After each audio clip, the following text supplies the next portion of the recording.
आपल्या मनाची इच्छा पूर्ण करणारा कोणताही विषय असला की तो आपल्याला आकर्षित करतो. एखाद्या व्हिडिओची सुरुवातच अशी झाली की तुमच्या मनातल्या सर्व इच्छा अशा पद्धतीने पूर्ण होतील की आपल्याला लगेच ते ऐकण्यामध्ये रस वाढायला लागतो. एखाद्या व्हिडिओचं हेडिंग जरी असं असेल की कशा पूर्ण कराल आपल्या मनातील सर्व इच्छा, की माणूस जाता जाता तो बघितल्याशिवाय व्हिडिओ पुढे जाणार नाही. या सगळ्या गोष्टीचं कारण काय हे आपण समजून घेतलं पाहिजे. आपण पूर्णतः कामनेने भरलेल्या मनाने या जगामध्ये वावरत असतो. एक कामनेनं भरलेलं मन घेऊन आपण जगाकडे बघत असतो आणि हे बघत असताना आपल्याला जिथेही कुठं माझी कामना पूर्ण होईल अशा प्रकारची काही संधी मिळेल किंवा अशा प्रकारचे काही संकेत मिळेल की आपण एकदम त्या गोष्टीकडे आकर्षित होतो. तर अशा पद्धतीने कामनाग्रस्त होऊन जगणाऱ्या व्यक्तीला स्वतःच्या कामना पूर्ण होतील याच्याशिवाय दुसरी गोष्ट कोणती प्रिय असू शकेल. आणि म्हणून या व्हिडिओच्या सुरुवातीलाच मी हे सांगत आहे की कामना जर पूर्ण करायच्या असतील तर कशा पद्धतीने त्या पूर्ण होऊ शकतात, त्याला कोण्या पद्धतीने आपण घेऊन गेलं पाहिजे. कामना ह्या अशा पूर्ण झाल्या पाहिजेत की त्या कामनेचं पूर्णत्व झालं पाहिजे. पुन्हा त्या कामना आपल्याला सतावता कामा नये. ती खरी कामनेची पूर्ती आहे आणि ती खरी कामनेची योग्य दिशा आहे. कामना जर जीवनभर आपल्याला सतावत असेल, तिच्यातून आपली सुटकाच होणार नसेल आणि कायम त्या कामनेच्या दलदलीमध्येच आपल्याला जीवन जगावं लागत असेल, तर अशा कितीही शेकडो कामना पूर्ण झाल्या तरी माझी परेशानी कायम आहे, कारण कामना हीच माझी परेशानी आहे. आता हा विषय तितका रोचक राहत नाही मनाला की माझ्या कामनेवरच ज्यावेळेस प्रश्नचिन्ह उपस्थित केलं जातं त्यावेळेस एक नाराजीचा सूर मनामध्ये येतो. इथे कामनेवर आपण प्रश्नचिन्ह उभा करत नाही, तर त्या येणाऱ्या कामनेच्या पूर्णत्वाचा आपण या ठिकाणी विश्लेषण करण्याचा प्रयत्न करत आहोत. त्या पूर्णत्वाचा मार्ग प्रशस्त करण्याचा प्रयत्न करत आहोत. की सगळा जीव परेशान आहे, मग तो मानव असो किंवा मानवेतर असो, तो सतत परेशान आहे, कारण त्याला सतत काहीतरी पाहिजे आणि त्याला पाहिजे ते मिळत नाही असं नाही, त्याला ते पाहिजे ते मिळत जातं. ही मिळण्याची प्रक्रिया ही सतत चालू आहे, परंतु पुन्हा नवी कामना, पुन्हा नवी कामना, हे पण तसंच चालू आहे. जसं क्षितिज हे जवळ आल्यासारखं वाटतं पण ते सापडत नाही, तशी कामनापूर्ती ही आपल्या जीवनामध्ये बस आता झाली, एवढं झालं की मी भरून पावलो अशा पद्धतीने माणसाला वाटतं. परंतु तसं भरून पावलो कधीच होत नाही, अगदी जीवनभर. आणि म्हणूनच जीवन एक शोधच बनून राहतं केवळ, आणि शोधण्यातच त्याचा शेवट होतो. सापडलं असं कधीच होत नाही. आणि म्हणून मनुष्यासारखं श्रेष्ठ जीवन मिळाल्यानंतर माणसाला जर ह्या मूळ त्याच्या परेशानीमधून त्याची सुटका नाही झाली तर मग बुद्धिमान असा मनुष्य जन्म मिळून सुद्धा त्याचा काही उपयोग झाला नाही असं त्याचा अर्थ आहे. आणि म्हणून काय आहे हे एकंदरीत माणसाचं भटकणं, कोण त्याला धावायला लावतं, कामना नेमकं काय सांगत असते, काय माझं हे जीवन, याच्याविषयी सगळी स्पष्टता आपल्या जीवनामध्ये येत नाही. या सगळ्या प्रश्नाची यथार्थ उत्तर जोपर्यंत आपल्याला सापडत नाही तोपर्यंत आपली ह्या सगळ्या गोष्टीमधून सुटका होत नाही. आणि म्हणून जीवन समजून घेणे, जीवनातली गती समजून घेणे, जीवनातल्या आवडीनिवडी समजून घेणे, जीवनातले हारजीत समजून घेणे, जीवन जसं आहे तसं समजून जर माणसाने घेतलं तर मात्र ह्या जीवनाच्या सगळ्या परेशानीतून माणसाची सुटका होऊ शकते. एखाद्या गोष्टीचं पूर्ण ज्ञान असणं ही गोष्ट आपल्याला अशी सांगते की त्याच्यापासून आता मला परेशानी होणार नाही.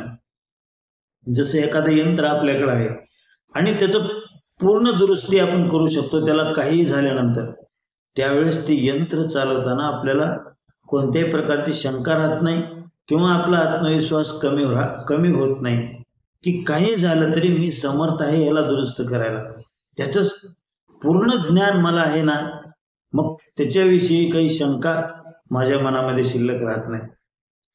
जीवनाचं ज्यावेळेस अशा पद्धतीने आपण समग्र रूपाने दर्शन करतो, जीवन काय आहे ज्यावेळेस आपल्याला कळतं, जीवनातल्या सर्व शक्यता आपल्याला ज्यावेळेस माहीत होतात आणि जीवनाच्या ह्या सर्व घडलेल्या न घडलेल्या घडणाऱ्या सगळ्या गोष्टीविषयी आपण ज्यावेळेस एक परिपूर्ण समज बाळगून असतो, त्यावेळेस जीवन आपल्याला धक्का देऊ शकत नाही, जीवन आपल्याला कोलमडून टाकू शकत नाही, जीवन आपल्याला परेशान करू शकत नाही.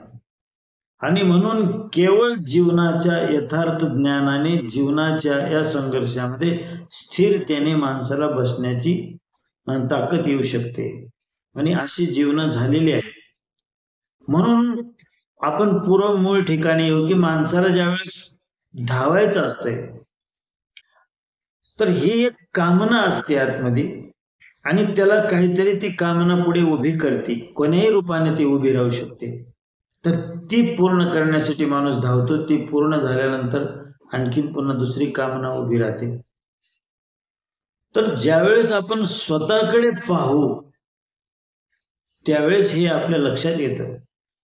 साधारणतः काय होतं की मी का पळतो हे माणूस कधीच याचा शोध घेत नाही, फक्त पळण्याचा आवेग मधून येतोय, धक्का मधून येतोय आणि मी पळतोय अशी प्रक्रिया घडत असते. कधी आपण आपल्यावर प्रश्नच उभा करत नाही. ज्या जगामध्ये राहतो, जगाकडे पाहतो आणि जगाशी स्पर्धा करतो आणि तशीच गणित बांधून तशा प्रकारे धावायला लागतो. बरं, या सगळ्या गोष्टीमध्ये काही चूक आहे असंही नाही, परंतु त्या सगळ्या गोष्टीविषयी आपण परिचित नाही, हा या ठिकाणी महत्वाचा विषय. मला माझ्या जीवनामध्ये काही गरजा, काही इच्छा उभ्या राहतात, ही स्वाभाविक गोष्ट आहे आणि त्या पूर्ण करण्यासाठी मी धडपडतो, ही पण स्वाभाविक गोष्ट आहे. की काही मला पाहिजे आणि त्याच्याने माझी व्यवस्था होणार आहे तर त्याची अपेक्षा करायला आणि ते मिळवायला काहीच हरकत नाही. परंतु मी सतत जो परेशान आहे, मी सतत जो काहीतरी पाहिजेच्या आवेगामध्ये आहे, ही जी माझी बेचैनी आहे, अस्थिरता आहे किंवा एखाद्या त्याला आपण लाचारी म्हणून, ती आहे जीवनामध्ये पळण्याची. तर हे कोण करतंय मला असं, का बरं असं व्हावं, ही स्वतःकडे बघितल्यानंतर लक्षात येणारी गोष्ट आहे की या जगामध्ये अशी कोणती गोष्ट नाही की जी माझं तोंड बारीक करून टाकेल, तरी पण माझं तोंड बारीक होतं. ही का घडतं असं? प्राप्त करणे, गरज भागविणे, जीवनामध्ये वेगवेगळ्या गोष्टी हव्या वाटणे, हे एक जीवन प्रक्रियेचा भाग आहे, हा चालत राहणार आहे. पण याच्यामध्ये जे परेशानी जन्माला येते, याच्यामध्ये जे तळमळ जन्माला येते, ही बेचैनी जन्माला येते, हिची गरज नाही आणि त्याची मला शिकार होण्याची गरज नाही. पण मी होत असतो तेव्हा मला माझंच परीक्षण करण्याची, तेव्हाच मला एक ज्ञानपूर्ण माझ्या जीवनाचं विश्लेषण करण्याची गरज आहे. आणि म्हणून माझ्या जीवनात येणाऱ्या ह्या ज्या इच्छा येतात, ह्या ज्या अपेक्षा येतात, ह्या मला कुठं घेऊन चाललेल्या आहेत आणि मी त्या पूर्ण केल्यानंतरही माझ्यामध्ये पुन्हा कशा त्या निर्माण होत आहेत, आपल्याच जीवनाची ही यथार्थता जोपर्यंत आपण जाणणार नाही, त्याच्याविषयी जोपर्यंत आपल्याला एक जाग येणार नाही, तोपर्यंत या सर्व गोष्टी आपल्याला सतावत राहणार आहेत, तर सर्व गोष्टीची परेशानी कायम राहणार आहे. आणि म्हणून आपल्या जीवनाविषयीची एक सजगता, आपल्या जीवनाविषयीची एक जागृती, आपल्या जीवनाविषयीचे तथ्य जाणण्याचा ज्यावेळेस आपणच प्रयत्न करतो, तर त्यावेळेस त्याच्यातून काय निष्पन्न होतं की ही सगळी जीवन प्रक्रिया आहे आणि अशा पद्धतीने ही चालू आहे आणि अशीच चालू राहणार आहे. इथे काहीही मला हलण्यासारखं नाही, इथं काही मला प्रभावित होण्यासारखं नाही, इथं काही असं नाही की ज्याच्यामुळे मी लहान होतो आणि मी मोठा होतो. इथं काही असं नाही की जे मला खचून टाकेल, जे मला माझ्यामध्ये न्यूनगंड तयार करेल किंवा माझ्यामध्ये अहमगंड तयार करेल. तर हा एक सगळा जीवनाचा एक सतत वाहणारा प्रवाह आहे. त्याच्यामध्ये कधी मला अहंकार येत असतो, काही माझ्याकडे आल्यानंतर, तर काही माझ्याकडलं कमी झाल्यानंतर मला न्यूनगंड येतो. यशाबद्दल मी कधी हरकून जातो, तर अपयशाबद्दल मी दुःखी होतो. मान मिळाला तर एक वेगळी परिस्थिती तयार होते आणि अपमान झाला तर त्या ठिकाणी एक वेगळा विषाद निर्माण होतो.